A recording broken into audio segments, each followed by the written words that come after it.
Channel of Vadodara. Anandiben Patel દ્વારા દિવ્યાંગજન સ્વાવલંબન યાત્રાને લીલી ઝંડી આપવામાં આવી હતી। ત્યારે આ યાત્રા દિલ્હીથી નીકળીને પર્પલ ફેસ્ટ ગોવા ખાતે પહોંચશે। પીએમ મોદીની વિકાસ ભારત સંકલ્પ યાત્રાથી પ્રેરિત 50 વિકલાંગોના આત્મનિર્ભરતાના અભિયાન અને સમાજના મુખ્ય પ્રવાહમાં તેમની ભાગીદારી માટે દરેક ગામ, નગર, શહેરી, ચોક અને ખૂણે સ્વાવલંબન યાત્રા કાઢી રહ્યા છે।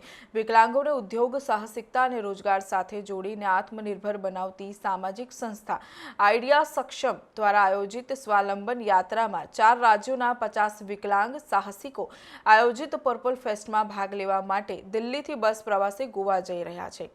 વિશ્વ બ્રેલ દિવસ નિમિત્તે શરૂ થયેલી આ યાત્રા 4 જાન્યુઆરીએ દિલ્હીથી શરૂ કરવામાં આવી છે અને 8મી જાન્યુઆરીએ ગોવામાં આયોજિત વિકલાંગો માટેના પર્પલ ફેસ્ટમાં પહોંચશે। ત્રીજા દિવસે વડોદરા પહોંચેલી આ યાત્રાને ઉત્તર પ્રદેશના રાજ્યપાલ આનંદીબેન પટેલે લીલી ઝંડી આપી પ્રસ્થાન કરાવ્યું હતું। આ દરમિયાન તે વિકલાંગોને મળ્યા અને તેમને પ્રોત્સાહિત કર્યા અને તેમને આગામી સફર માટે શુભકામનાઓ પાઠવી।